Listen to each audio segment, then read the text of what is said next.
Danielle DiMartino Booth, thank you so much for joining us today. CEO and Chief Strategist at QI Research. 9 years at the Dallas Fed as advisor to President Fisher. Last time that we met, we titled the conversation, "The Hawk is Back."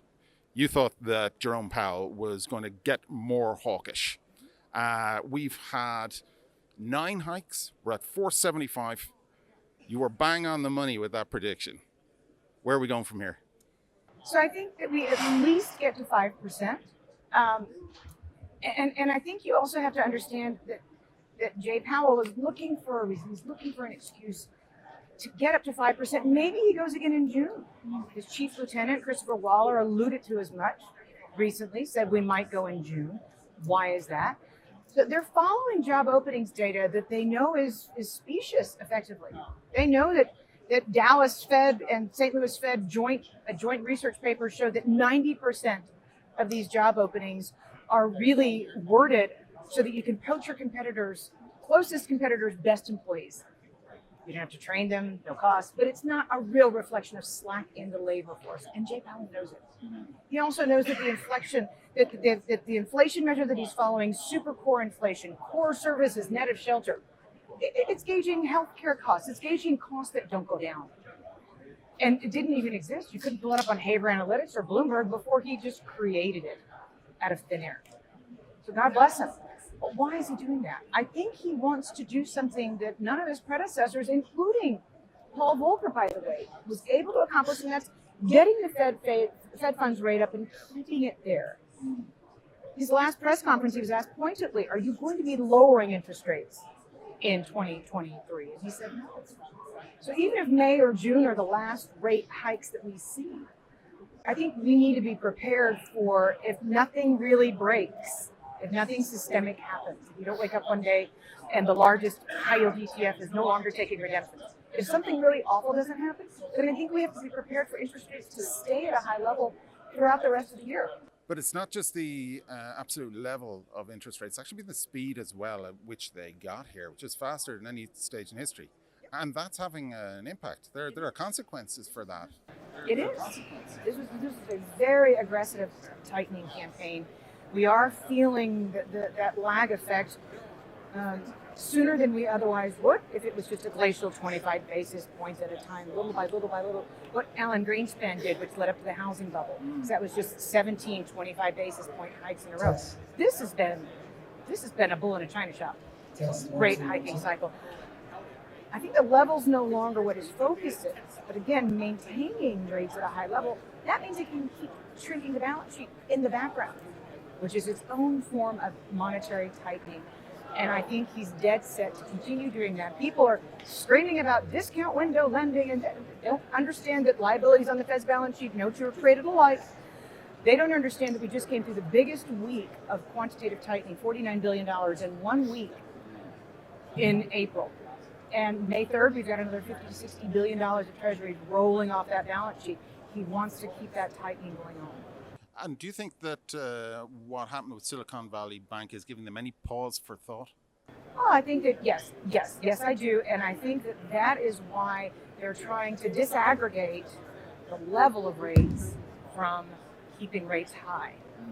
They're trying to say, we're not going to make it any worse, but we're also going to maintain that inflation is still too hot and that therefore we're going to keep interest rates at a high level. They understand that there is a credit crunch. They know that look, Powell is going to go out on a silver platter. All of Washington wants him to be the fall guy. You've had legislation that was co-sponsored by Rick Scott and Elizabeth Warren, 2 people who couldn't be on the furthest ends of the political spectrum. And the purpose of that legislation is to take the Fed down a notch. So both parties are looking for the bad guy. He let inflation get out of control. He created the recession. Let's get rid of him. And everybody on my Twitter feed they also want his head on a stake. It's always good to have a fall guy. Just switch the focus for a second. We've seen an awful lot of talk about de-dollarization over the last couple of months, and it's coming to a head now. We're seeing a rise of the rhetoric around the BRIC nations, and we're also seeing the Saudis now looking to sell oil no longer in dollars and also sell them in a digital yuan or a renminbi. Is this the start of a new trend, do you think, and what are the implications of it? I mean, we could have had this conversation a few years ago, and we could have had the same conversation a few years before that. And I don't think China wants reserve currency status at all. They know that it's no walk in the park to even have that responsibility. They cannot run the books the way that they do if they have that. I understand that the Russian sanctions definitely crossed a line in the sand. That was a Rubicon. You took away property values, which are sacrosanct in the United States. They're sacrosanct in the United States with an asterisk on them that says, unless you're a Russian. And then we can come in and violate your rights to own property in the United States. But until we have south of 86% of daily trading volume in the $7 trillion a day currency market in dollars, I think it's a non-starter. Okay. And that for now, how long are we talking about? Is that having this conversation in another couple of years? You know, we might be. I think that there's a lack of appreciation for how very focused and determined a few rogue congresswomen and congressmen are to hold the line on this debt ceiling debate. And every time that Speaker McCarthy, does not get the votes that he needs, their statement gets even louder. Their voice grows even louder. They forced 15 votes before he could get the gavel. If we take this to the brink, because in 2011, when the United States lost its AAA rating from Standard & Poor's, August the 5th, 2011, why did S&P do that? S&P did that specifically because there was no entitlement reform. Because we were just going to let the debt run, which we've done since then. So we'll see if this debt ceiling doesn't change the narrative, because you have holdouts who are not going to just let the ceiling go. We'll see. So we've got the debt ceiling problem. We've got the employment numbers, which you say are being fudged. We've got interest rates at 4.75, going to at least 5, potentially higher. How does this play out for the economy now over the next 12 to 18 months? I think we're going to look back into the Great Recession. There was a large slush fund tax loophole that gave a lot of people a lot of money. $380 billion since the CARES Act was first signed. It went to mainly wealthy Americans. Has propped up a lot of consumer spending. It's covered up, if you will, a lot of the white-collar jobs that have been lost because there's been this extra source of money flowing through the U.S. economy. That's finally changing. Personal income tax refunds were not as high as they've been in prior years. So we are seeing a shift and a downward shift towards layoffs for people who will be filing unemployment insurance. We just had Bed Bath & Beyond file for Chapter 11. Those employees will be filing immediately for unemployment insurance. So the invisible white-collar recession, where if you live in California, it's not even worth it to pull up your Department of Labor local website, because what are you going to get from the state of California? $13,000, $22,000, something like that? When you lost your job at Google, where you made $250,000, $300,000?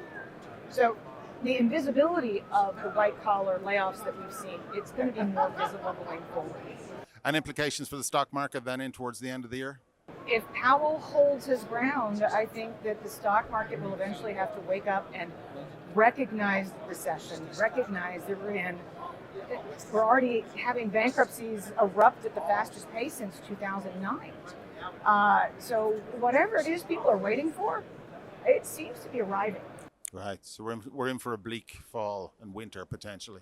I think that's the case, and again, there's still an extraordinary amount of money that appears to be flowing through this economy, but then you see new data out that shows that people who make north of $150,000 have gotten in more debt than any other cohort. Because when those first stimulus checks started flowing into the U.S. economy, that created this inflationary spike, people got used to living a different standard. It felt good. But now they have to change their way of life, and they don't want to. So they're just going deeper and deeper into debt. But that does not end well. Fantastic. Danielle DiMartino Booth, thank you for joining us today. Thank you for having me. Appreciate it.